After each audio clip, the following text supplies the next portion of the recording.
వైఎస్ఆర్సీపీ ప్రతిపక్ష party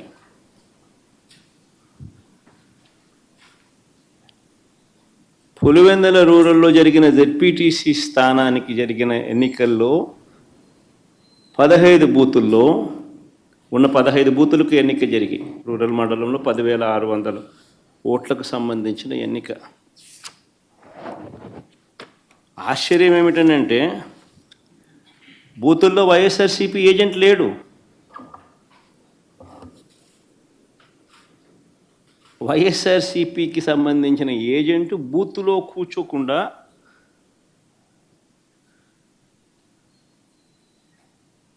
booth దగ్గరికే మనిషి పోలేని పరిస్థితిలో బూత్లో ఏజెంటే లేకుండా